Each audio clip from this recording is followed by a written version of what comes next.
바울의 전도 계획과 기도 요청입니다. 사도 바울이 오늘 로마서 15장 22절부터 33절까지 말씀을 통해서 바울이 전도 계획을 어떻게 세웠는지에 대해서 말씀하고 있고요. 그리고 특별히 로마 교회 성도들에게 이렇게 좀 기도해달라, 기도를 요청하고 있는 것이 오늘 본문에 기록되어 있습니다. 그래서 크게 두 가지로 살펴볼 겁니다. 바울의 전도 계획, 그리고 기도 요청. 한번 따라해 볼까요? 바울의 전도 계획, 기도 요청. 이 두 가지를 오늘 살펴볼 겁니다. 바울이 전도 계획을 어떻게 세웠는가? 오늘 22절부터 23절에 보면, 24절까지에 보면 잘 나타나 있습니다. 그러므로 또한 내가 너희에게 가려 하던 것이 여러 번 막혔더니 이제는 이 지방에 일할 곳이 없고 또 여러 해 전부터 언제든지 서보나로 갈 때에 너희에게 가기를 바라고 있었으니, 이렇게 말씀하고 있습니다. 그러므로 또한 내가 너희에게 가려 하던 것이 여러 번 막혔다. 여기 너희는 누굴까요? 우리? 누굴까요? 그러므로 또한 내가는 누구죠? 내가는 바울이죠. 그리고 너희에게 가려고 한다. 너희는 누굴까요?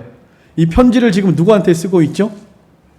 로마서니까 로마에 있는 성도들에게 쓰고 있죠. 로마서라고 하는 것은 로마에 쓰는 편지라는 의미입니다. 로마에 있는 성도들을 말하는 것입니다. 너희에게 가려 하던 것이 여러 번 막혔다. 바울이 로마에까지 가서 복음을 전하려고 했다.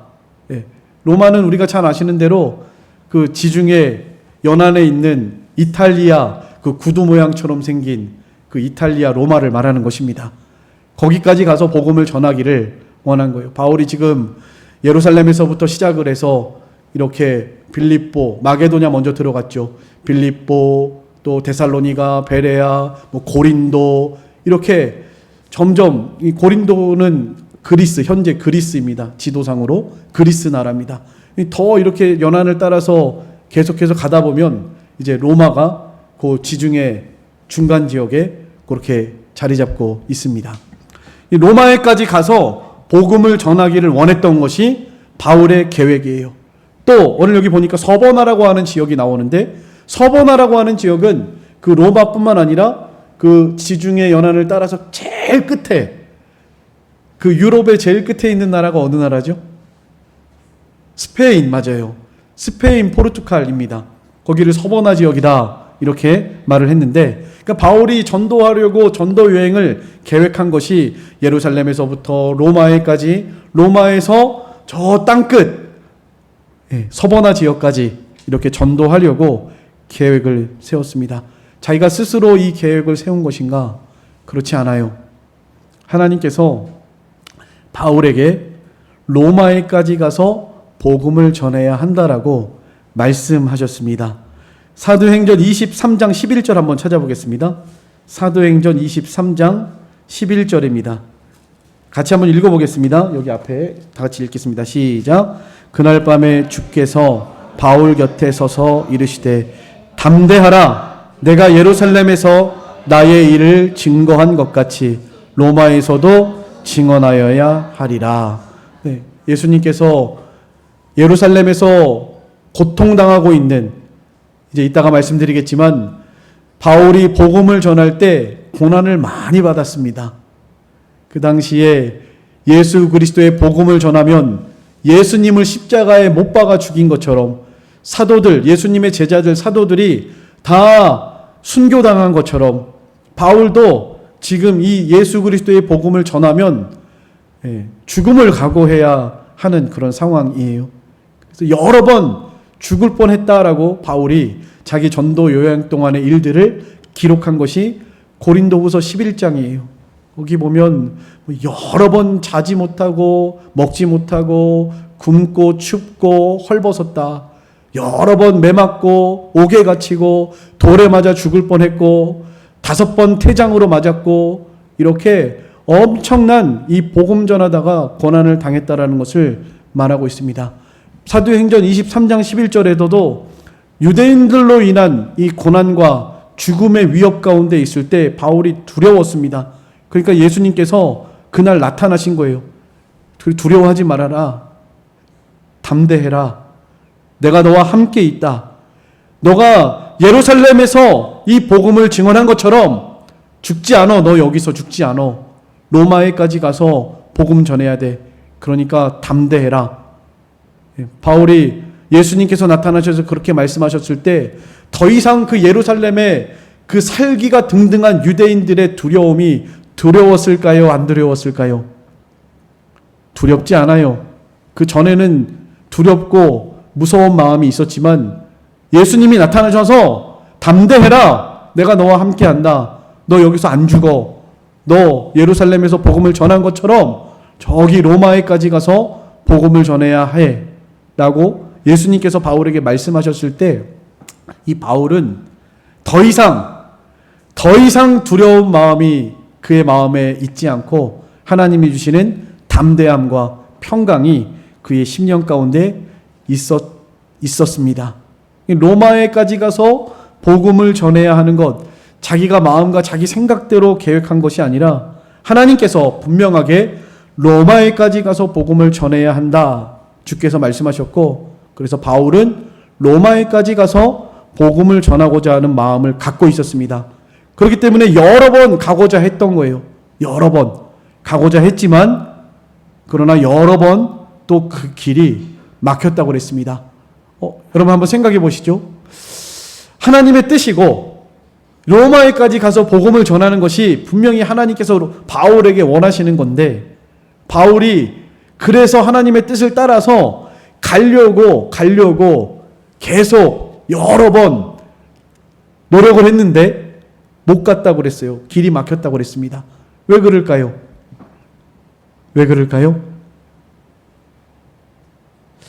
네.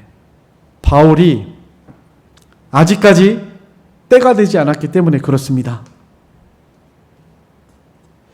사람이 다듬어지고 만들어지고 연단을 잘 받아야 하나님께서 쓰시는 좋은 그릇이 될 수가 있습니다. 하나님께서는 은을 풀무에 금을 그 풀무에 단련하시는 것처럼 우리 인간의 사람의 마음을 단련하신다고 그랬죠. 우리 지금 잠언 읽고 계신데 잠언 엊그제 17장인가요? 17장에 잠언 17장에 우리 사람의 마음을 단련하시는 하나님. 분명히 하나님의 뜻이고 하나님께서 바울에게 로마에까지 가라고 하셨지만 아직은 때가 아니다. 아직은 로마에까지 아직은 때가 아니야 라고 하나님께서 역사의 주관자이신 하나님께서 허락하지 않으신 것이죠. 우리는 언제나 무슨 일을 할 때 하나님께서 우리에게 뭐라고 말씀하시는지 또 이것이 하나님이 기뻐하시는 것인지 나의 계획과 나의 생각이 하나님 앞에 합당한 것인지를 항상 묻고 또 하나님의 말씀을 듣고 하나님의 뜻대로 하나님을 기쁘시게 하는 그런 선택과 삶을 살아가는 우리들의 신앙생활이 되었으면 좋겠습니다. 잠언 3장 6절에 범사의 그를 인정하라. 그리하면 그가 너를 지도하시리라 말씀하셨습니다.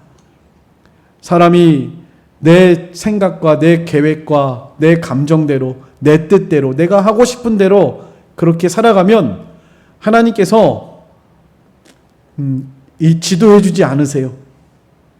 왜냐하면 하나님께서는 야 오른쪽으로 가자 하는데 자꾸만 나는 왼쪽으로 가니까 오른쪽으로 가자 돌아서라 하는데도 나는 계속 무시하고 왼쪽으로 가면 하나님께서는 더 이상 말씀하시지 않고 가만히 계시겠죠. 그러다가 이제 한번 함정에 빠지고 구렁텅이에 빠지고 하나님의 이 징계의 도구로서 채찍질, 막대기, 하나님의 회초리, 징계죠. 사랑하시는 자를 징계하신다고 그랬는데 그렇게 하나님께서 징계하실 때 그때야 이제 아이쿠 아이코 하고 하나님께로 돌아오게 되는 것이죠. 우리가 그렇게 하나님의 인도를 무시하고 그리고 하나님을 기쁘시게 하지 않는 내 생각과 내 뜻대로 그렇게 살아가시지 말고 항상 하나님을 찾고 또 하나님께서 인도하시는 그 지도를 잘 받고 살아가는 우리가 됐으면 좋겠습니다. 이 바울이 로마에까지 가서 복음을 전하려고 한 거, 이것이 하나님의 뜻이었다는 거, 또 하나님께서는 바울을 이방인을 위한 사도로 하나님께서 부르셨고, 또 사도 바울도 자신을 부르신 그 부르심에 대한 그 목적과 이유를 분명하게 알고 있었다라는 것입니다. 우리 로마서 15장 16절에 우리 지난주에 배우셨는데, 로마서 15장 16절, 이 은혜는 곧 나로 이방인을 위하여 그리스도 예수의 일꾼이 되어 하나님의 복음의 제사장 직분을 하게 하사 이방인을 제물로 드리는 것이 성령 안에서 거룩하게 되어 받으실 만하게 하려 하심이라 그랬습니다. 이 바울에게 하나님께서 은혜를 주셨다. 바울에게 주신 은혜가 무엇이죠? 두 가지. 이방인을 위하여 그리스도 예수의 일꾼이 된 거, 그리고 하나님의 복음의 제사장 직분을 하게 하신 거, 이것이 하나님께서 바울에게 주신 은혜입니다. 바울이 원래 어떤 사람이었죠? 아주 하나님이 보실 땐 저거 죽어 마땅한 자죠. 바울이요, 예수 믿기 전에는 그 하나님을 섬기는 자인데, 하나님을 섬기는 자로서 하나님의 아들 예수 그리스도가 신성을 모독하는 자라고 여겼던 사람입니다. 예수님을 십자가에 못 박아 죽였던 그 당시 종교 지도자들과 똑같은 생각을 하고 있었어요. 그래서 예수는 하나님의 아들이라고 하는 신성을 모독하는 자다. 그리고 예수님의 제자들이 예수님의 시체를 훔쳐가 놓고 부활했다고 지금 거짓말한다. 이렇게 생각을 하면서 저것들은 아주 죽여야 될 자들이다. 이렇게 생각을 했습니다. 그래서 바울은 아주 열심히 특심한 사람이고 하나님을 너무나 사랑하는 사람이었기 때문에 바울의 눈에 보이는 그리스도인들은 이단아들이고 반드시 없어져야 할 그런 사람들이었어요. 그래서 바울이 정말 그리스도인들을 조금의 이 긍휼히 여기는 마음 없이 막 잡아 죽였습니다. 사도행전 7장에 보면 스데반 집사가 돌에 맞아 죽죠. 죽어서 그 피 묻은 옷, 그것을 바울 앞에다가 이렇게 던져놨다고 그랬고, 바울은 그것을 보고 아주 그냥 마땅히 여겼다, 이렇게 기록하고 있습니다. 통쾌하게 잘 죽었다 이놈. 그냥 아주 조금의 그 불쌍히 여기는 마음 없이 그렇게 그리스도인들을 죽이는데 앞장섰던 사람이고, 사도행전 9장에서 보면 바울이 그리스도인들을 잡아 죽이려고 다메섹까지 이렇게 가고 있는 모습을 보이고 있습니다. 그냥 바울의 마음에는 이 혈기가 가득해서 그리스도인들은 그냥 다 죽여야 돼. 저들은 살려두면 안 될 자들이야. 이런 마음을 가지고 가던 그 길에서 예수님을 만나게 되죠. 사도행전 9장에 예수님이 바울에게 나타나셨습니다. 그래서 바울에게 사울아 사울아 내가 어찌하여 나를 핍박하느냐. 주여 누구십니까? 나는 네가 핍박하는 예수다. 예수님께서 바울 앞에 나타나셔서 어찌하여 나를 핍박하느냐 라고 예수님의 살아계신 부활하신 그 모습을 보여주셨을 때 바울이 그 앞에서 완전히 꼬꾸라지고 회개하고 그때부터 이 그리스도의 이 복음의 일꾼이 된 것입니다. 그때부터 복음의 일꾼이 된 거예요. 거기서 주님을 만나고, 그래서 주님을 만난 그 다음부터는 즉시로 예수는 하나님의 아들이라고, 예수님은 부활하셨다고, 죽은 자 가운데에서 살아나셨다고 그렇게 복음을 증거하는 사람이 된 것입니다. 방금 전까지만 해도 그리스도인들을 죽이던 사람, 이 바울이 그런 말을 하니까 사람들이 믿어주겠어요? 믿어주지 않았습니다. 저 바울, 저 사람 무슨 꿍꿍이로 지금 저렇게 하는가? 그리고 오히려 두려워하고 피하고 그랬지. 바울을 받아주지 않았습니다. 그러나 하나님께서 그에게 사람을 예비하시고 그 사람을 통해서 바울을 받아주고 영접하게 하셔서 이 바울이 그리스도의 일꾼으로 잘 길러졌습니다. 바울이 태어난 연도가요, 그 주전 BC 1년경에서 AD 5년경 그 사이에 출생을 했습니다. 뭐 사람마다 차이가 있지만, 그러니까 AD 1년 하면 바울이 한 살쯤 됐다 이렇게 생각하시면 될 것 같아요. 바울의 나이하고 이 AD 1년, 2년, 3년 요 나이하고 요거 연도하고 비슷하다 이렇게 생각하시면 되는데, 이 바울이 지금 사도행전 9장에서 그 예수 그리스도를 잡아 죽이려고 갔다가 예수님을 만나고 거기서 하나님께서 만나게 해주신 사람한테 이제 세례를 받고 그리스도의 일꾼이 됩니다. 그때의 나이가 한 33살 그 정도 봅니다. 33살 정도, 30대 초반, 초중반에 예수님을 만났습니다. 그리고서는 약 한 13년, 15년 동안, 13년에서 한 15년 정도를 예수 그리스도의 복음의 일꾼으로 길러져요. 길리기아에서 3년 동안 있었고, 숨어 있었고, 거기서 이렇게 하나님의 말씀, 하나님을 만나고 기도하면서 3년 동안 있었고, 그리고 하나님께서 이 바나바라고 하는 좋은 사람을 붙여줘가지고 바나바와 함께 여기 안디옥 교회에서 그렇게 한 10년 정도 사역을 하면서 그가 그 안에도 한 15년 정도 그렇게 그리스도의 일꾼으로서 만들어지고 다듬어지고 연단받는 그런 기간들이 그 안에 있었습니다. 그래서 고린도후서 11장에 보면 바울이 고난받은 내용들이 많이 나오는데 요게 요 연단받는 기간 동안에 주로 있었던 일이다 이렇게 해석을 하시더라고요. 그래서 그 성경에 바울이 그 1차 전도 여행 가기 전까지의 약 한 15년 정도의 기간이 성경에 그렇게 자세하게 기록되어 있지 않습니다. 어마어마하게 긴 기간인데 그 기간이 성경에 잘 기록되어 있지 않아요. 어쨌든 그 기간 동안에 바울의 연단의 기간이었다. 바울을 만들어서 쓰시려고 하는 하나님께서 그를 잘 다듬고 연단하시는 그런 기간이었다.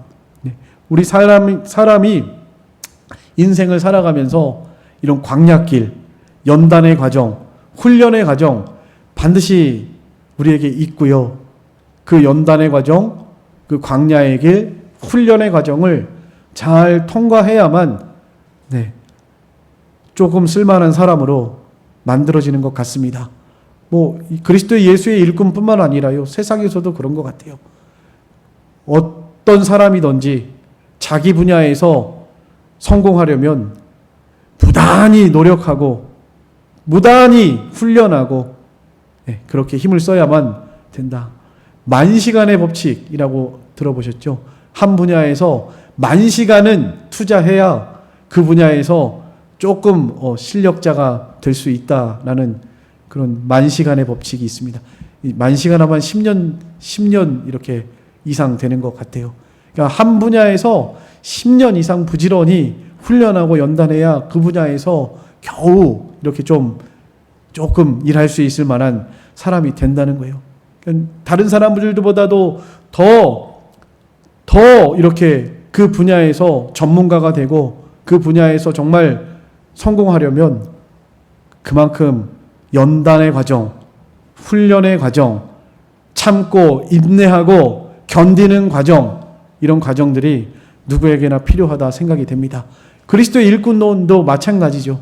하나님께서 그리스도의 일꾼으로 불러서 복음의 제사장 직분을 감당하게 하시려고 바울을 얼마나 연단하시고 훈련시키시고 그렇게 고난의 과정을 통해서 인내하게 하시고 예수 그리스도의 일꾼으로 만들어 나가셨다. 그리고 AD 47년경부터 1차 전도 여행 시작했는데 그때부터 바울이 순교하기까지가 또 약 한 20년 정도 됩니다. 바울이 AD 67년경쯤에 순교를 하거든요. 그러니까 40대 중반에, 이제 40대 중후반에 사역을 시작을 해서 20년 동안에 죽기까지 교회를 얼마나 많이 세웠는지 몰라요. 사도행전에 보면 바울의 그 일대기가 기록되어 있잖아요. 그리고 신약 성경의 절반 이상이 바울이 기록한 서신입니다.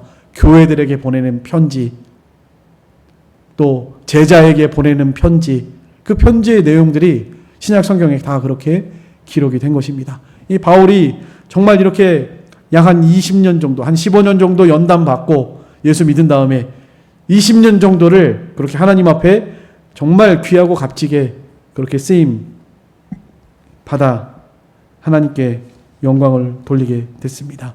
우리의 삶과 생활 가운데에서도 이 사도 바울이 하나님께서 나를 부르시고 나에게 주신 이 복음의 제사장 직분, 그리고 예수 그리스도의 일꾼으로서 이 사명을 감당하기 위해서 이렇게 수고하고 노력하고 힘을 썼던 것처럼 우리들도 주님의 부르심을 받은 자들로서 각자에게 맡겨주신 사명과 직분을 감당하되 자기 생각과 자기 뜻대로 하지 말고 언제나 하나님께 묻고 하나님의 인도를 잘 받아서 범사에 하나님이 인도하시는 그 길을 받아 나아감으로 허송세월하지 말고 귀하고 값지게 쓰임받을 수 있는 우리들의 신앙생활 되셨으면 좋겠습니다. 이 연단의 과정 참 중요한 것 같습니다. 이 연단에 대해서도 참 할 말이 많은데 오늘 다른 것도 해야 되니까요. 바울이 이렇게 로마에까지 가려고 전도의 계획을 세웠지만 못 갔습니다. 그리고서는 그 중간에 예루살렘에 방문하게 됩니다.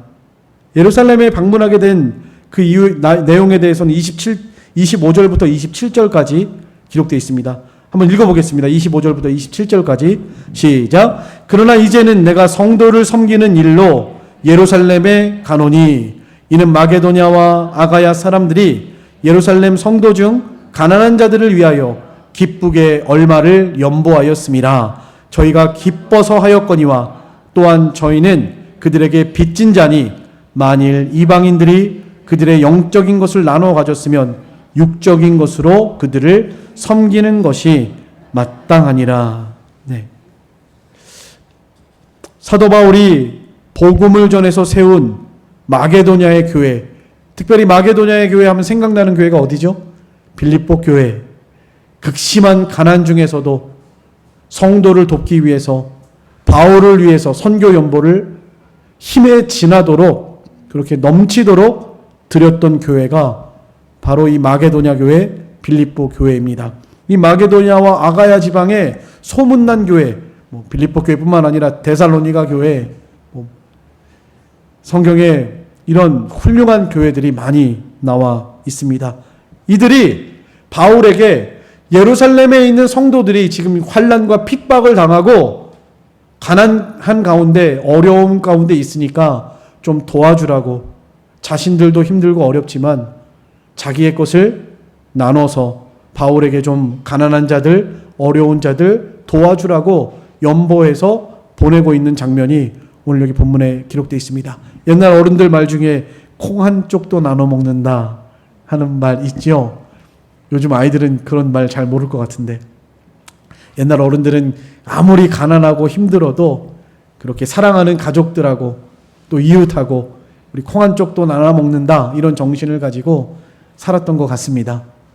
그래서 이 나라가 하나님의 긍휼하심으로 이렇게 복되게 잘 성장한 것 같아요. 그래서 동방예의지국, 네. 집집마다 사람들이 서로 알고 인사하고 그랬죠. 근데 지금은 안 그런 것 같아요. 개인주의, 이기주의, 바로 옆집에 누가 사는지도 모르고 자기만 잘 살면 되는 그런 시대에 우리가 살아가고 있습니다. 적어도 우리 그리스도인들은 그러면 안 되겠어요. 왜 우리가 열심히 일해서 돈 많이 벌어야 하는가? 자기만 살지 말고 다른 사람들을 돕고 나누어주고 베풀고 섬기는 이런 삶을 살아가게 하시려는 것입니다.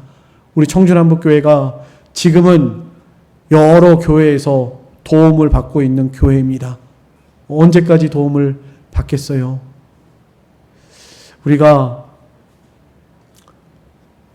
하나님의 이 은혜를 기억하고 감사하면서 우리도 다른 사람을 돕고 나누어주고 섬기는 이런 교회로 성장하게 되기를 간절히 소망합니다.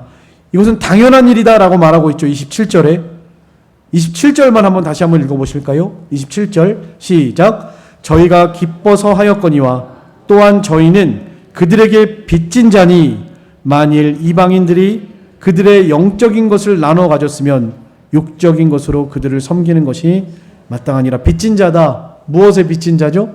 영적인 것에 빚진 자다. 바울에게 얼마나 빚 많이 졌어요. 생각해 보세요. 바울이 생명 내놓고 가서 복음을 전해서 교회를 세웠습니다. 지옥 갈 자들을 건져서 천국에 갈 길을 열어주고 예수 그리스도께로 인도하고 교회가 세워지고 그렇게 하나님을 기쁘시게 하는 사람들로 살아가게 되는 이런 놀라운 은혜와 축복을 누리게 된 것입니다. 이것이 영적으로 빚진 것이죠. 그래서 바울은 이런 영적으로 많은 은혜를 베풀었고 거기에 합당하게 육적인 것들을 가지고 또 이렇게 섬기는 이것이 당연하다, 마땅하다, 섬기는 것이 마땅하다라고 말씀하고 있습니다. 우리가 은혜 받은 것, 은혜 받은 대로 하나님 앞에 이런 육신의 것, 또 육신의 것들로 이렇게 연보해서 선교사님들에게 보내고 교회를 세우고 가난한 자들을 돕고 하는 일, 이것이 얼마나 하나님을 기쁘시게 하는 것인지 모릅니다. 받는 자보다 주는 자가 복이 있다 말씀하고 있습니다. 아무쪼록 우리는 좀 다른 사람보다 희생하고 힘써서 자기 분야에서 연단을 잘 받고 훈련을 받아서 훌륭한 사람이 돼야 하고 그 분야에서 성공하셔야 합니다. 왜요? 하나님을 잘 섬기기 위해서 다른 사람들을 돕고 섬기고 베풀고 나누어주는 이런 선을 행하기 위해서 우리가 그렇게 하셔야 합니다. 있는 자가 도와주겠죠. 그죠? 마음이 부여한 자가 도와주겠죠. 가진 것이 적어도 하나님의 은혜로 마음이 부여한 자, 이런 자들이 다른 사람을 도울 수 있는 것 같습니다. 우리 요새 잠언 읽고 있는데 뭐죠? 뭐죠? 한번 찾아볼까요? 한번 찾아보시죠. 잠언. 우리 박보희 성도님이 은혜 받은 구절이라고 올려주셨던 건데요. 한번 찾아보시죠. 거기 잠언 15장 17절입니다. 잠언 15장 17절 한번 성경 찾아보시죠. 잠언 15장 17절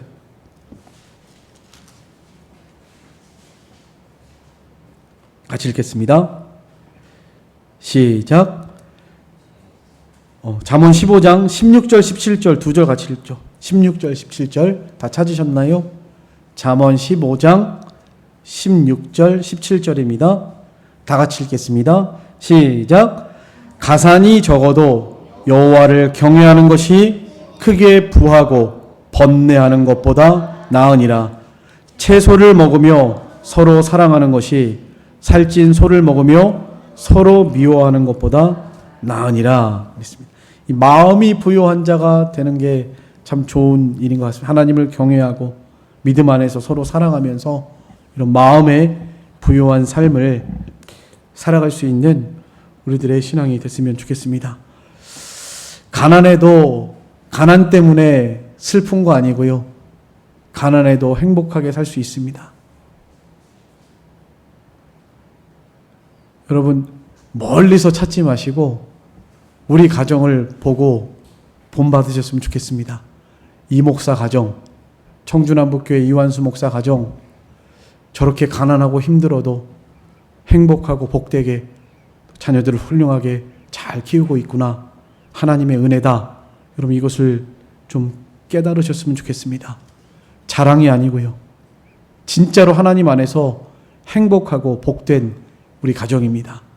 우리 모든 성도들의 가정이 이렇게 하나님 은혜 안에서 행복하고 복된 가정으로 세워지기를 간절히 소망합니다. 이렇게 예루살렘을 섬기기 위해서 바울이 지금 가고 있는 거예요. 그런데 그 가는 길이요, 사실은 죽을 수도 있는 길입니다. 바울이 예루살렘에 가는 것은요, 목숨 걸고 가는 거예요. 지금 예루살렘에 바울 싫어하는 사람이 제일 많거든요. 바울을 따라다니면서 죽이려고 했던 사람들이 얼마나 많은데요. 이게 제가 성경 구절 다 적어놨는데 지금 이거 다 못 찾아 읽습니다. 사도행전 17장 5절, 사도행전 17장 13절, 사도행전 18장 9절 10절, 사도행전 20장 3절, 사도행전 21장 31절, 사도행전 23장 22절 13절, 뭐 여러 군데에서 지금 유대인들이 바울을 죽이려고 쫓아다녔다는 내용이 기록되어 있고요. 특별히 우리가 꼭 읽어봐야 할 성경 구절이 있는데요. 사도행전 20장 23절입니다. 거기에는 같이 한번 읽어보겠습니다. 여기 앞에요. 사도행전 20장 23절 24절입니다. 같이 읽겠습니다. 시작. 오직 성령이 각 성에서 내게 증언하여 결박과 환난이 나를 기다린다 하시나 내가 달려갈 길과 주 예수께 받은 사명 곧 하나님의 은혜의 복음을 증언하는 일을 마치려 하면은 나의 생명조차 조금도 귀한 것으로 여기지 아니하노라. 바울이 지금 예루살렘에 들어갈 때 바울을 사랑하는 성도들이 거기 가시면 안 됩니다. 바울 선생님, 지금 거기 가시면 죽어요. 얼마나 지금 위협과 살기가 등등한데요. 제발 가지 마세요. 라고 말렸을 때 바울도 그걸 알았지만, 그러나 하나님께서 예루살렘에 가라 하셨기 때문에 생명을 조금도 귀한 것으로 여기지 아니하고 하나님께서 주신 사명을 감당하기 위해서 예루살렘으로 향하여 갔습니다. 그래서 아까 사도행전 23장 그 11절에 바울이 너무나 두려웠어요.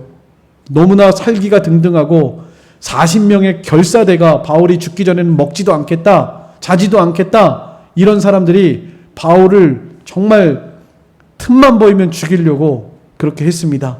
그래서 바울이 두려웠어요.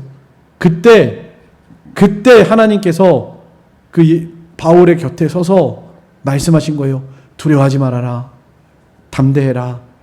너 예루살렘에서 죽지 않아. 너를 해야 할 자가 없어. 너는 로마에까지 가서 복음을 전해야 한다. 네. 광야길을 찾아 들어갔더니 만나가 생겼네요. 죽어올까봐 두려워가지고 안 들어갔다면 이런 만나 먹지 못하는 거죠. 네. 이런 만나 먹지 못하는 겁니다. 죽음을 두려워하지 않고 광야를 찾아 들어갔습니다. 그랬더니 하나님께서 그에게 너 안 죽어. 담대해라. 내가 너와 함께한다. 너 로마에까지 가서 복음을 전해야 돼. 라고 하나님의 뜻을 분명하게 알려주셨습니다. 여러분, 우리가 그것 때문에 살아요. 아무리 힘들고 어려워도 하나님께서 내 곁에 계시고 나에게 말씀해 주시고 때때마다 아무도 알지 못하는 감추어져 있던 만나를 먹여주시기 때문에 그 힘으로 살아갑니다. 아무쪼록 어렵고 힘든 일을 만나셨어도 진짜 하나님을 만나는, 그 광야에서 하나님을 만나는 우리 성도들이 되셨으면 좋겠습니다. 간절히 찾는 자에게 하나님이 반드시 만나 주십니다. 사모하고 기다리시고 하나님을 만나서 우리의 모든 삶의 방황이, 문제가 해결되는 이런 복된 삶을 살아갈 수 있는 우리들의 신앙이 됐으면 좋겠습니다. 서버나까지 복음을 전하려고 계획했죠. 사실은 여기까지는 가지 못합니다. 바울이 로마에서 순교를 당하거든요. 그래서 땅끝까지 복음을 전하지 못했지만 언제나 이 복음 증거의 사명을 감당하기 위해서 그렇게 소망을 가지고 살았다. 이게 바울이 계획입니다. 전도 계획, 로마에까지 가서 전하는 것, 힘들고 어렵지만 예루살렘에 들어가서 복음을 전해야 하는 것, 하나님의 사명을 감당해야 하는 것, 그리고 땅끝까지 이르러서 복음이 증인이 되고자 한 것, 이것이 바울의 전도 계획이에요. 우리들도 하나님이 내게 주신 은혜가 무엇인지를 깊이 깨달으셔서 하나님께서 기뻐하시는 이런 계획을 하고 기뻐하시는 길을 걸어갈 수 있는 저희가 됐으면 좋겠습니다. 이제 짧게 하겠습니다. 기도 부탁, 3가지 기도 부탁을 했습니다. 저를 위해서도 이렇게 기도해 주세요. 어떤 기도 부탁을 했냐면, 첫 번째는 유대인들의 순종하지 않은 자들로부터 건져달라고 기도했습니다. 거기 31절입니다. 31절 같이 읽겠습니다. 시작. 나로 유대에서 순종하지 아니하는 자들로부터 건짐을 받게 하고. 네. 아까 말씀드린 것처럼 바울은 생명 내놓고 지금 이 사명 감당하는 거예요. 그러니까 언제 죽을지, 언제 어디서 무슨 일을 당할지 모릅니다. 그래서 성도들에게 부탁한 겁니다. 기도해달라고. 복음에 순종하지 않는 저 유대인들로부터 나를 건져주시기를 기도해달라. 복음을 방해하는 원수 마귀, 이 마귀의 세력으로부터 우리 청주남북교회를 지켜주시고 또 저 이 목사 지켜달라고 기도해 주세요. 여러분들의 기도가 바울을 살리고 또 저를, 우리 가족을, 또 우리 교회를 살려나갑니다. 이 기도하는 교회 절대로 하나님이 망하게 하지 않습니다. 기도하는 자녀들 절대로 하나님께서 망하게 하지 않습니다. 자녀들을 위해서 늘 기도하는 부모들이 되셨으면 좋겠습니다. 특별히 마귀로부터, 약한 세력으로부터 건져달라고 기도해 주세요. 그리고 두 번째는 예루살렘에 대하여 내가 섬기는 이 일이 성도들이 잘 받게 해달라고 기도했습니다. 받게 해달라.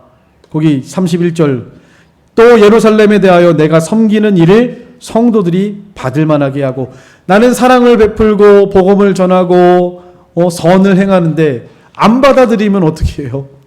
가서 그들을 위해서 복음을 전하는데 대적하고 오히려 반대하고 받아들이지 않으면 얼마나 속상하고 슬퍼요.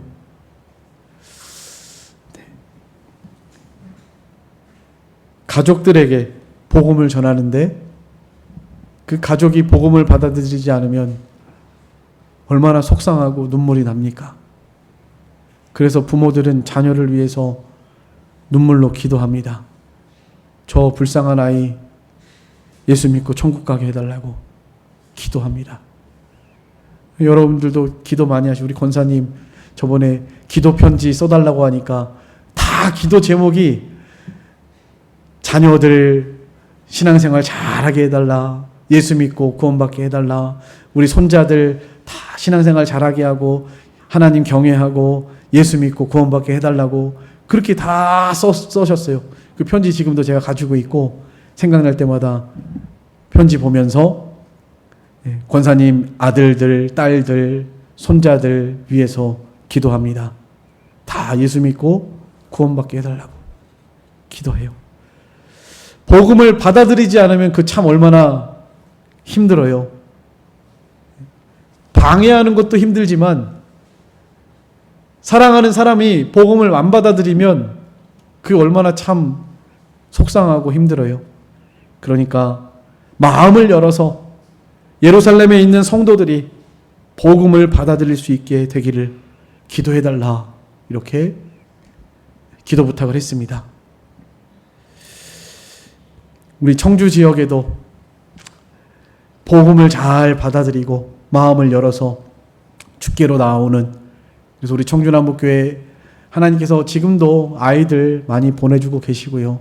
또 아이들 엄마들, 우리 오랫동안 코로나 때문에 떠나 계셨던 우리 이분화 집사님도 다시 나오게 하셨고, 또 우리 은채 어머니도 예수 믿고 세례받고 이렇게 신앙생활 하게 하셨고, 또 우리 장모님도 예수 믿고 함께 이렇게 예배드릴 수 있게 하셨고, 이 얼마나 참 복되고 감사한지 몰라요. 마음을 열어서 복음을 받아들이고 하나님의 말씀이 들려지고 그렇게 믿음으로 성도들을 잘 섬길 수 있게 해달라고 바울이 기도 부탁했습니다. 마지막으로 부탁한 게 뭐죠?